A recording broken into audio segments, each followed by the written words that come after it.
আপনাকে যে বলছে আপনি মুসলিম, সেও ভুল বলছে, আপনিও ভুল জানছেন। আপনি বলেন তো, মুসলিমের পরিচয় কি আল্লাহ দিবে না মানুষ দিবে? মানুষের মধ্যে কি মুহাম্মদ সাল্লাল্লাহু আলাইহি সাল্লাম দিবে নাকি অন্য মানুষ দিবে?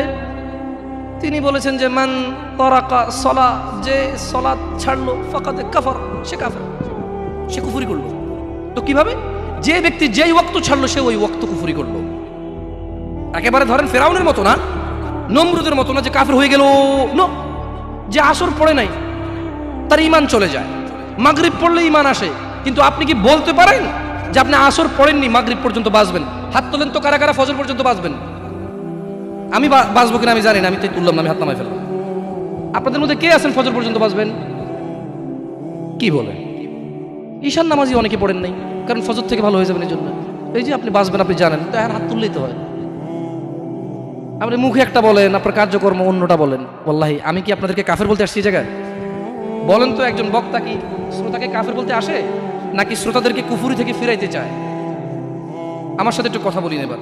তাহলে আপনারা ভাবিন না যে আমি আপনাদেরকে কাফের আর মুশরিক বলার জন্য আসছি। আমি বুঝাতে চাচ্ছি, যা আপনি করেন, যখন আমার মুখ থেকে তা শোনেন আপনার এত শরম লাগে, এত খারাপ লাগে, তাহলে এটা আপনি করেন, চিন্তা করেন, যেই জিনিস শুনলে আপনার এত খারাপ লাগে ওই জিনিসটা আপনি প্রতিনিধিত্ব করতেছেন। এটা কত জঘন্যতম। আমি কি বুঝাতে পারছি এবার? ক্লিয়ার? তাহলে এখানে কেউ নাই যে ফজর পর্যন্ত বাঁচবে, হাত তুলতে পারবে? কেউ আছে?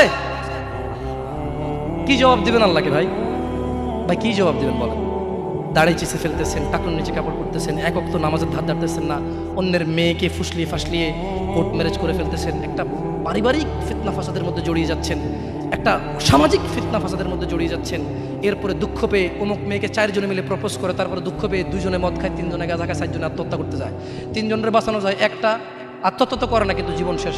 পরীক্ষার সময় পড়েনি, ক্লাসের সময় ক্লাসে যায়নি, মাদ্রাসার সময় মাদ্রাসা যায়নি, সলাতের সময় মসজিদে আসেনি, এভাবে তার জীবন যৌবন সব শেষ করে দেয়। আল্লাহ এই জন্য বলছে ফাআন্না তুসহারুন। ও নবী, এদেরকে বলেন তবু কি তোমরা মাতাল থাকবা? জানো জমিনের মালিক আল্লাহ, জানো জীবনের মালিক আল্লাহ, জানো বিচারের মালিক আল্লাহ, জানো জমিনে যা আছে আল্লাহর, জানো আল্লাহই আশ্রয়দাতা, আল্লাহর বিপক্ষে কোনো আশ্রয়দাতা নাই, তবু কি তোমরা মাতাল থাকবে? এটাই আল্লাহ বলছেন। শুনুন যুবক, তোমাকে বলি, চাচা আপনাকেও বলি, হোক সেটা আল্লাহর নবীর নামে গান, বাদ্যযন্ত্র হারাম। বাদ্যযন্ত্র কি হারাম? একটু মনোযোগ দিয়ে শুনবেন, বলে কথা শেষ করে চলে যাবেন ইনশাআল্লাহ। ইয়া শিবাব ইত্তাকিল্লাহ, আল্লাহকে ভয় করো তোমরা, তোমরা কখনোই গান বাজনায় মেতে থাকিও না। ইয়া শিবাব ইত্তাকিল্লাহ, গান বাজনা তোমার হৃদয়কে মেরে ফেলবে। চাচা, যতই আল্লাহর নবীর নামে গান হোক, যতই কোনো বাবার নামে গান হোক, যেই গানে বাদ্যযন্ত্র আছে, মনে রাখবেন ওই গান আপনার হৃদয়কে হত্যা করতে আসছে, ওই গান আপনাকে, ওই মিউজিক বাদ্যযন্ত্র আপনাকে জাহান্নামে নিতে আসছে।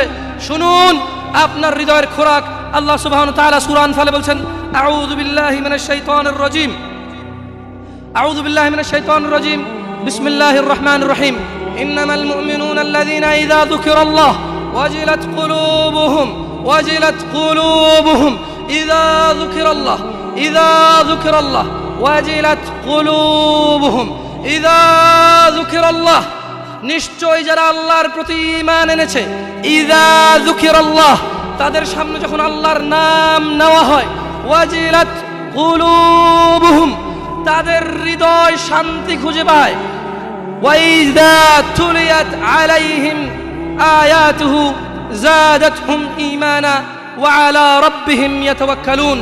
আর তাদের সামনে যখন আল্লাহর কোরআনের তেলাওয়াত করা হয়, তাদের ঈমান, তাদের আল্লাহ ভীরুতা, আল্লাহর উপর ভরসা, আল্লাহর অনুগত্য, হারাম হালালের বাদ বিচার, হারাম হালালের পার্থক্য তাদের বেড়ে যায়। কি শুনলে? কি শুনলে? কোরআন।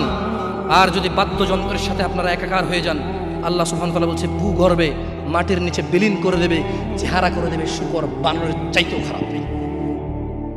কারা কারা আছেন আজকে থেকে মিউজিক বন্ধ করে